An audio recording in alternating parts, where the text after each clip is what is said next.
తెలంగాణ కాంగ్రెస్లో ఆయన senior leader. గత అసెంబ్లీ ఎన్నికలకు ముందు పొలిటికల్ రిటైర్మెంట్ ప్రకటించారు. కానీ తన ఇద్దరు కుమారులను పొలిటికల్గా యాక్టివ్ చేశారు. అప్పుడప్పుడు ప్రజాక్షేత్రంలోకి వెళ్ళిన మరోసారి పదవి కోసం ఆరాటపడలేదు. కానీ ఇటీవల ఆయన ప్రభుత్వంలో దూకుడు పెంచారు. ఆయన చెప్పినట్టే సీఎం రేవంత్ కూడా నడుచుకుంటున్నారు. ఇటీవల సొంత జిల్లాకు చెందిన ఓ నేతకు మంత్రి పదవి ఇవ్వద్దంటూ లేఖ రాసి బాంబు పేల్చారు. ఇప్పుడు ఆయనకు ప్రభుత్వంలో కీలక పదవి దక్కబోతోందా?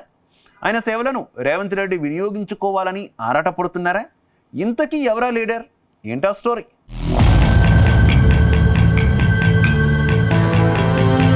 ఉమ్మడి రాష్ట్రంలోనే అత్యధిక శాఖలకు మంత్రిగా కొనసాగిన సీనియర్ నేత నల్గొండ జిల్లాకు చెందిన కుందూరు జానారెడ్డి. తెలంగాణ మలిదశ ఉద్యమంలోనూ కీలక పాత్ర కూడా పోషించారు జానారెడ్డి. 2018 ఎన్నికల్లో నాగార్జున సాగర్ నుంచి పోటీ చేసి అనూహ్యంగా ఓటమి చెందారు.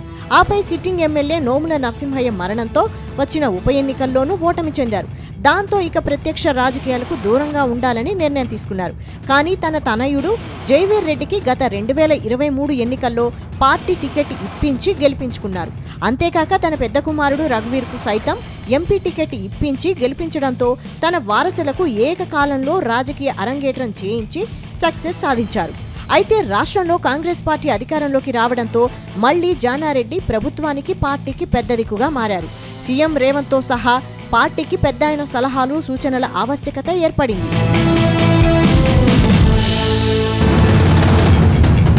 ఇక కాంగ్రెస్ పార్టీ తెలంగాణలో సీఎం అభ్యర్థి ఎంపికలో కూడా జానారెడ్డి ప్రముఖ పాత్ర పోషించారనే ప్రచారం ఉంది. అలాగే పార్టీలో కొంతమంది లీడర్స్ పదవుల విషయంలో స్వయంగా ఆయన వారిని బుజ్జగించారన్న టాక్ ఉంది. ఈ నేపథ్యంలో జానారెడ్డి సేవలు పార్టీకి ప్రభుత్వానికి అవసరం ఉందని అధిష్టానం గుర్తించింది. దీంతో పాటు జానారెడ్డి అంటే సొంత పార్టీలోనే కాదు, ప్రతిపక్ష పార్టీలో నేతలు కూడా ఆయనను గౌరవిస్తూ ఉంటారు. ప్రస్తుతం కాంగ్రెస్ పార్టీలో ప్రభుత్వంలో ఆయన కీ రోల్ ప్రదర్శిస్తున్నారనేది రాజకీయ వర్గాల్లో హాట్ టాపిక్ గా మారింది. దీనికి తోడు ప్రభుత్వం ముఖ్య పథకాల అమలు విషయంలో గాని, ఇతర కార్యక్రమాల విషయంలో, నిర్వహించే సమావేశాల్లో జానారెడ్డికి ఏ పదవి లేకున్నా పాల్గొనడంతో ఆయన ప్రయారిటీ ఏంటో ఇట్టే తెలిసిపోతుంది. అయితే ఏ హోదాలో ఆయన ప్రభుత్వ అఫీషియల్ సమావేశంలో పాల్గొంటారు అనే దానిపై విమర్శలు వస్తున్న నేపథ్యంలో జానారెడ్డికి ప్రభుత్వంలో కీలక పదవి ఇవ్వబోతున్నారనే ప్రచారం జోరుగా సాగుతోంది.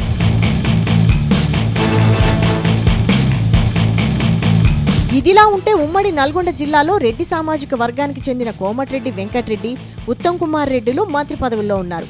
ఇక మునుగోడు ఎమ్మెల్యే రాజగోపాల్ రెడ్డి సైతం మంత్రి పదవి ఆశిస్తున్నారు. ఆయనకు మంత్రి పదవి ఇస్తే జానారెడ్డికి ప్రభుత్వంలో పదవి వచ్చే కీలక పోస్టుకు అడ్డంకిగా మారే ప్రమాదం ఉన్నట్టు సమాచారం. అందుకే పెద్ద ఆయనకు ప్రభుత్వ సలహాదారు పదవి ఇచ్చేందుకు రంగం సిద్ధమైందనే టాక్ వినిపిస్తోంది. మరోవైపు రాజగోపాల్ రెడ్డికి మంత్రి పదవి ఇస్తే అదే సామాజిక వర్గానికి చెందిన జానారెడ్డికి ప్రభుత్వ సలహాదారుగా పదవి ఇవ్వాలంటే ఒకే జిల్లా నుంచి, ఒకే సామాజిక వర్గం నుంచి నలుగురికి పదవులు ఇవ్వడంపై కాంగ్రెస్ పార్టీలోనే వ్యతిరేకత వస్తుందనేది పొలిటికల్ సర్కిట్లో చర్చ జరుగుతోంది. దీంతో రాజగోపాల్ రెడ్డికి మంత్రి పదవికి చెక్ పెడుతూనే తనకు ప్రభుత్వ సలహాదారుగా అవకాశం ఉండేలా జానారెడ్డి కొత్త ఎత్తుగడ వేసినట్టు తెలుస్తోంది. అందుకే రంగారెడ్డి, హైదరాబాద్ జిల్లాలకు మంత్రి పదవులు ఇవ్వాలని పార్టీ అధిష్టానానికి లేఖ రాశారనేది కోమటిరెడ్డి వర్గీయుల ప్రధాన ఆరోపణ.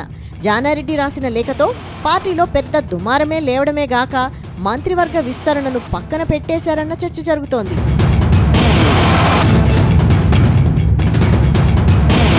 ఇక జానారెడ్డి లేఖ రాయడంపై రాజగోపాల్ రెడ్డి బహిరంగంగానే ఫైర్ అయ్యారు. 25 ఏళ్లు మంత్రి పదవి అనుభవించినప్పుడు జానారెడ్డికి ఇతర జిల్లాల గుర్తుకు రాలేదా అని ప్రశ్నించారు.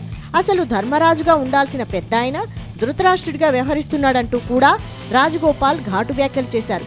దీంతో ఉమ్మడి నల్గొండ జిల్లాలో జానారెడ్డి వర్సెస్ కోమటిరెడ్డి బ్రదర్స్ మధ్య పోరులో వర్గపోరు తారాస్థాయికి చేరిందనే ప్రచారం ఊపందుకుంది.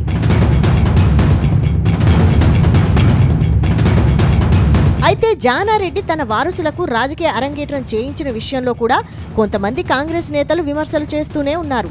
ఇద్దరు కొడుకులకు ఒకరిని ఎమ్మెల్యేగా, మరొకరిని ఎంపీగా టికెట్ ఇప్పించి గెలిపించుకున్నారు.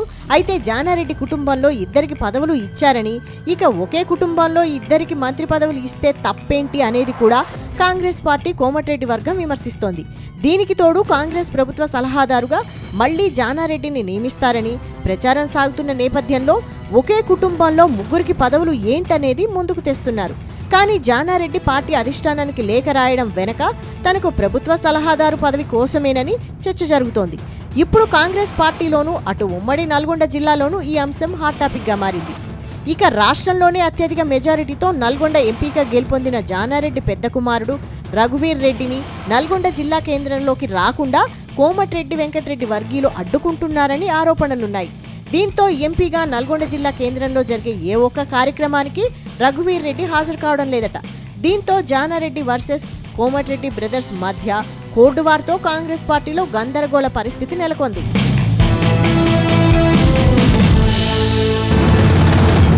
మొత్తం మీద తనకు ప్రభుత్వ సలహాదారు పదవి తెచ్చుకునేందుకు జానారెడ్డి రాజగోపాల్ రెడ్డికి చెక్ పెట్టారనే టాక్ వినిపిస్తోంది. అందుకే కోమటిరెడ్డి రాజగోపాల్ రెడ్డి బహిరంగంగానే జానారెడ్డిపై ఘాటు వ్యాఖ్యలు చేశారని టాక్. చూడాలి మరి, మంత్రి పదవి ఇస్తానన్న హామీ ఇచ్చిన అధిష్టానం రాజగోపాల్ రెడ్డికి అవకాశం ఇస్తుందా లేక జానా రాసిన లేఖతో పక్కన పెట్టేస్తుందో తెలియాలంటే కొద్ది రోజులు ఆగాలంటున్నారు. అంతేకాదు, రానున్న రోజుల్లో కాంగ్రెస్ అధిష్టానం ఈ ఇద్దరి నేతల విషయంలో ఎలాంటి నిర్ణయం తీసుకుంటుందోనని కాంగ్రెస్ కేడర్ కూడా ఆసక్తిగా ఎదురుచూస్తోంది.